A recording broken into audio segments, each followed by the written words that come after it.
રામ રામેતિ રામેતિ રમે રામે મનોરમે સહસ્ત્રા નામ તતુલ્યમ રામ નામ વરાનને. નમસ્કાર, હું છું કૃષ્ણા અને આપ જોઈ રહ્યા છો સંદેશ ન્યૂઝ. ચક્રવર્તી રાજા વિક્રમાદિત્યએ પુનઃસ્થાપિત કરેલી અયોધ્યા નગરી આજે નંદનવન બની ગઈ છે.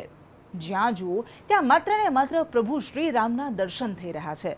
તો વળી વિશ્વભરમાંથી અયોધ્યા પહોંચેલા રામ ભક્તોમાં ઉમંગ, ઉત્સાહ અને ઉલ્લાસ દેખાઈ રહ્યો છે.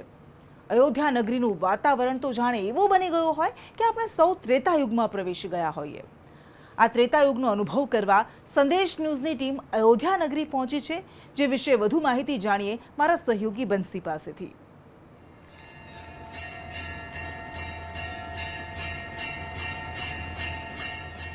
हरि अनंत हरि कथा अनंता कहई सुनहि सब विधि सब संता राम सिया राम जय जय राम. 22 જાન્યુઆરીનો રૂડો અવસર જે છે આંગણે આવ્યો છે. અવધપુરીમાં લોકો ઉત્સાહ સાથે તૈયારીઓ કરી રહ્યા છે અને દરેક વ્યક્તિ અને દરેક વિશ્વનું કણ જે છે તે રામમય બની ચૂક્યું છે. ત્યારે આ પ્રાણ પ્રતિષ્ઠા જે છે તે શું છે અને તેની વિધિ ખાસ આજથી શરૂ થઈ ચૂકી છે. તો પ્રાણ પ્રતિષ્ઠાનું મહત્વ શું છે તે આપણે જોઈએ આ વિશેષ અહેવાલમાં. સિયાવર રામચંદ્ર કી જય.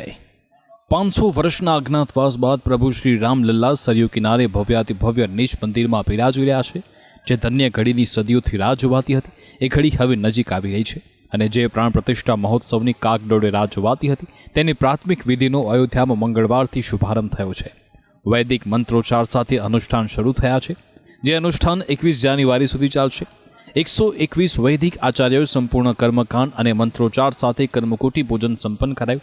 સાથે પૂજારીએ સરયુ સ્નાન કરી વિષ્ણુ પૂજા કરી ગૌદાન કર્યું હતું. તો વળી રામલલ્લા ભવ્ય મંદિરમાં બિરાજમાન થાય તે પહેલા યજમાન દ્વારા પ્રાયશ્ચિત પણ કરાયું. હવે 21મી જાન્યુઆરીએ પ્રાણ પ્રતિષ્ઠા મહોત્સવની મુખ્ય 40 મિનિટની વિધિ થશે અને ત્યારબાદ રામલલ્લા સિંહાસન પર આરૂઢ થશે. આ બધા જ વચ્ચે પ્રાણ પ્રતિષ્ઠા મહોત્સવ શું છે અને શાસ્ત્રોમાં તેનું શું મહત્વ છે તે જાણવું ખૂબ મહત્વનું બની જાય છે. સનાતન ધર્મની પરંપરા અનુસાર પ્રાણ પ્રતિષ્ઠા એ ભગવાનનું એક અનુષ્ઠાન છે, જેમાં મૂર્તિ અથવા તો પ્રતિમાને દેવી અથવા દેવતાનું આહવાન કરી તેને દિવ્ય બનાવાય છે. પ્રાણનો અર્થ થાય છે જીવન અને પ્રતિષ્ઠાનનો અર્થ થાય છે સ્થાપના. એટલે જ પ્રાણ પ્રતિષ્ઠાનો અર્થ છે પ્રાણ શક્તિની સ્થાપના અથવા દેવી દેવતાઓને જીવન સ્થાપિત કરવા. શાસ્ત્રો અનુસાર જ્યારે કોઈ મૂર્તિની પ્રાણ પ્રતિષ્ઠા કરાય એટલે તે દેવતામાં પરિવર્તિત થઈ જાય છે. સામાન્ય રીતે જ્યારે પ્રાણ પ્રતિષ્ઠા થાય ત્યારે મંત્રોચ્ચાર, જાપ, અનુષ્ઠાન અને અન્ય ધાર્મિક વિધિ કરાતી હોય છે. પ્રાણ પ્રતિષ્ઠાનો ઉલ્લેખ વેદોમાં પણ છે. વેદોની સાથે મત્સ્ય પુરાણ, વામન પુરાણ અને નારદ પુરાણમાં પણ પ્રાણ પ્રતિષ્ઠા વિધિનો ઉલ્લેખ છે. વેદ અને પુરાણ મુજબ કોઈ મંદિરની પ્રાણ પ્રતિષ્ઠા માટે કેટલાક વિધાનનું પાલન કરવાનું હોય છે અને અમુક દિવસોનું અનુષ્ઠાન હોય છે. જેના ભાગરૂપે રામ મંદિર જન્મભૂમિ ટ્રસ્ટ દ્વારા 7 દિવસનું અનુષ્ઠાનનું આયોજન છે. તો વળી પ્રાણ પ્રતિષ્ઠા પહેલા અધિવાસ કરાવાય છે. અધિવાસ અર્થાત પ્રસ્થાપિત મૂર્તિ પર વિવિધ સામગ્રીનો અભિષેક કરાય છે. તેને લઈ રામલલ્લાની મૂર્તિને એક રાત માટે સરયુ નદીના પાણીમાં ડૂબાડવામાં આવશે, જેને ધન્ય અધિવાસ કહેવાય છે. એવું પણ મનાય છે કે જ્યારે મૂર્તિકારે મૂર્તિ પર ઓજારોથી ઘા માર્યા હોય છે તે ધન્યાધિવાસમાં ઠીક થાય છે. ધન્યાધિવાસ બાદ રામલલ્લાને અનુષ્ઠાનિક સ્નાન કરાવાશે, જેમાં 108થી વધુ પ્રકારની સામગ્રીઓનો ઉપયોગ થશે. સ્નાન બાદ રામલલ્લાની મૂર્તિને આવાન સાથે ચેતનવંત કરાશે, જેમાં સૂર્ય દેવતાથી રામલલ્લાની મૂર્તિની આંખ ખુલશે, વાયુ દેવતાથી કાન અને ચંદ્ર દેવતાથી મન ખુલ્લા કરાશે. રામલલ્લાની પ્રાણ પ્રતિષ્ઠા મહોત્સવ નિમિત્તે સંતો, મહંતો, પંડિતોને મોટાથી લઈ નાના બાળકો સુધી સૌ કોઈ રામમય બન્યા છે.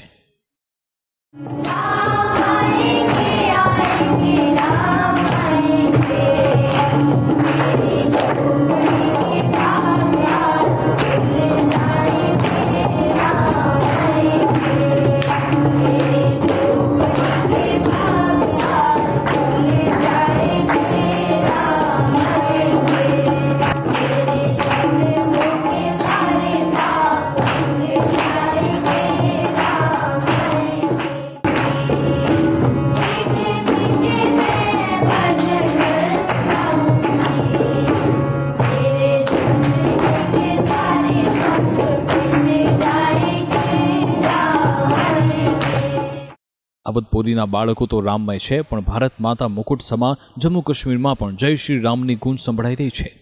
जम्मू काश्मीरना उरीમાં કોલેજ વિદ્યાર્થી બતુલ જહેરાએ રામ ભગવાનના ભજન પહાડી ભાષામાં ગાઈને રેકોર્ડ કર્યા છે. हमारे पीएम मोदी जी ने 11 दिनों का व्रत रखा है. प्राइम मिनिस्टर ने ये संकल्प राम मंदिर प्राण प्रतिष्ठा की नेक आमद में रखा है. आज पूरा मुल्क राम गीत गुनगुना रहा है और इसमें हमारा जम्मू और कश्मीर भी पीछे नहीं है. चलिए मैं आप लोगों के साथ जुड़ जाती हूँ उड़ी कश्मीर से. मड़ी चौखट टुरका आज 4 धाम आए दिन, मड़े राम आए दिन, अम्मा सीता नाल आए दिन. लक्ष्मण होर भक्त हनुमान आए दिन, बजाओ टोल स्वागत बीच मड़े कार राम आए दिन. કાશ્મીરમાં રામ નામની ગુંજ ગાજતી હોય તો ગુજરાત કેમ પાછળ રહે? ગુજરાતના ઉત્તર અને પૂર્વમાં આવેલા આદિવાસી જિલ્લામાં લોકો રામમય બન્યા. રામ જન્મભૂમિથી આવેલા અક્ષર ચોખા સાથે રામ ભક્તો ઝૂંપડે ઝૂંપડે જઈ રામ મંદિરનું આમંત્રણ આપી રહ્યા છે. ભીલી ભાષામાં રામને યાદ કરી ગવાતું એ ગીત પણ એટલું જ મીઠું લાગી રહ્યું છે.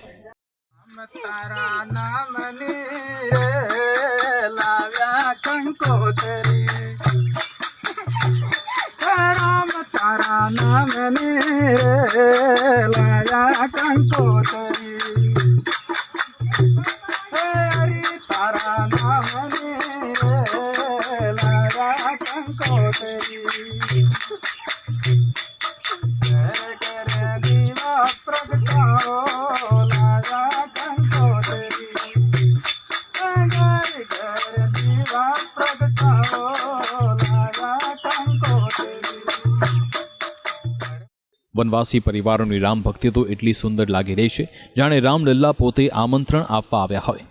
રામલલ્લાની ભક્તિમાં સૌ કોઈ લીન છે ત્યારે અયોધ્યાની હનુમાન મઢીમાં પણ સાધુ સંતો પ્રભુ શ્રી રામના પગ પખાડી રહ્યા છે. राम जानकी बैठे मेरे सीने में श्री राम, मेरे सीने बैठे सीने में दिल के नगीने में, सीने में दिल के नगीने में श्री राम जानकी बैठे हैं मेरे श्री राम जानकी बैठे हैं में श्री पत्ती में तो डाली डाली में तो पत्ती पत्ती में तो डाली डाली में तो पत्ते पत्ते में तो डाली डाली में हर जहां में भी हर जहां में भी तेरा नजारा है, हर जहां में भी तेरा नजारा है.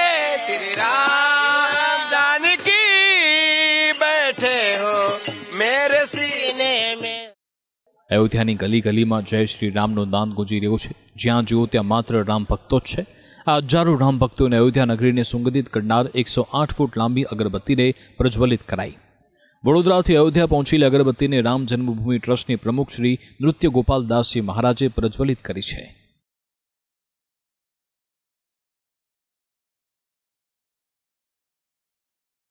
ગુજરાતીઓ રામ ભક્તિમાં પાછળ રહે જ નહીં. અગરબત્તી બાદ ગુજરાતી રામ ભક્તોએ હજારો ભક્તો અને સંતો મહંતો માટે ભોજનની વ્યવસ્થા કરી છે.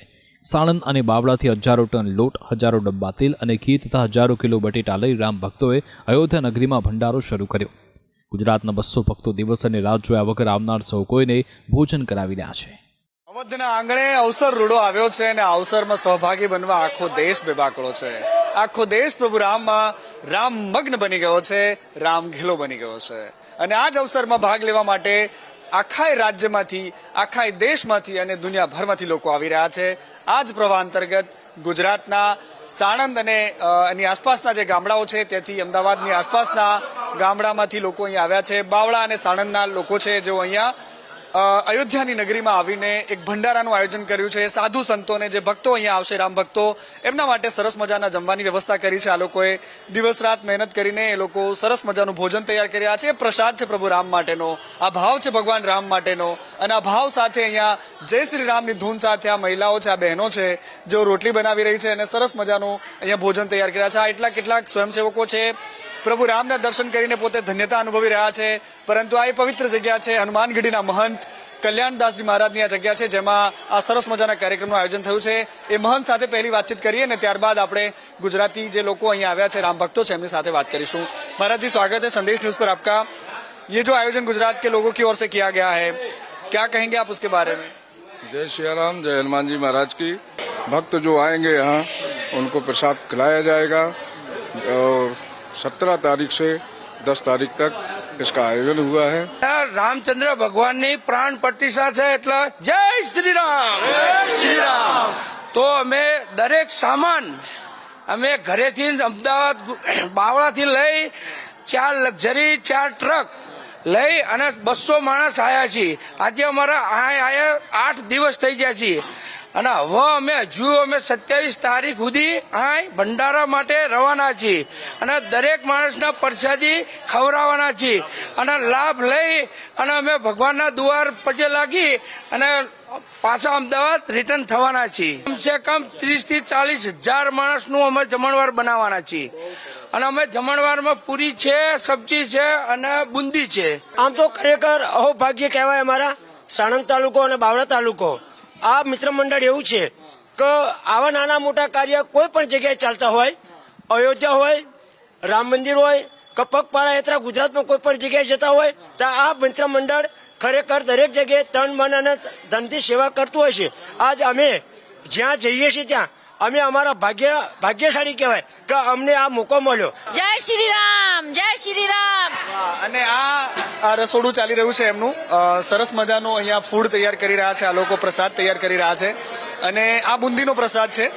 અહીંયાથી આ લોકો બુંદીનો પ્રસાદ, જે ભક્તો અહીંયા આવશે એમને અમે જે બુંદીનો પ્રસાદ છે એ પણ અહીંયાથી લોકોને ભક્તોને આપવામાં આવશે. જે ભાવિક ભક્તો આવે છે એમને આ જ પ્રકારે પ્રસાદી આપવામાં આવી રહી છે અને અહીંથી એમને ભોજન કરાવવામાં આવે છે. 1000 મણ ઘઉંનો લોટ છે, પછી 300 કિલો ચણાનો લોટ છે, પછી 700 મણ મોરસ છે, 600 ડબ્બા તેલ છે, 1000 મણ આલુ બટાકા છે, પછી મરી મસાલા છે, બધું પૂરેપૂરો સામાન છે. 1200 लीटर दूध लेके आया है. घी होगा कम से कम 25 मण होगा. हाँ, એટલે આ આટલી મોટી માત્રામાં સામાન ગુજરાતથી જ લઈને આવ્યા છે આ લોકો અને અહીંયા લોકોની સેવા કરશે. આ શ્રમદાન છે જે અવિરત ચાલતો રહેશે. લગભગ 10 થી 15 દિવસ સુધીમાં આ કાર્યક્રમ ચાલશે અને પ્રભુ રામના ચરણે આવનારા લોકો માટે એ લોકો પ્રસાદ ધરશે. 500 વર્ષ બાદ રામલલ્લા ભવ્ય મંદિરમાં બિરાજતા હોય ત્યારે કરોડો હિન્દુઓમાં તો અનેરો ઉત્સાહ અને આનંદ દેખાઈ રહ્યો છે. પરંતુ પંજાબથી અયોધ્યા પહોંચેલા શીખ સમુદાયમાં પણ ઉલ્લાસ છે. 100 થી વધારે શીખ ભાઈઓ ગુજરાતીઓની માફક જ 28 ફેબ્રુઆરી સુધી ભંડારાનું આયોજન કરશે અને રામલલ્લાના દર્શને આવતા હજારો ભક્તોને ભોજન પ્રસાદનો લાભ આપશે. नामधारी संगत सतगुरु दलीप सिंह जी के अनुयायी हैं, जो एक सिखों का एक मुख्य अंग है. तो हम पंजाब, दिल्ली सभी जगह से एकत्र होकर 100 लोगों का जत्था जो है हमारा यहाँ पे अयोध्या जी में आया हुआ है. और हम यहाँ पे 14 तारीख मकर संक्रांति से लेके 28 फरवरी तक भोजन भंडारे का जो हनुमान गुफा है वहाँ पे हम लंगर का वितरण करने का लगाया हुआ है.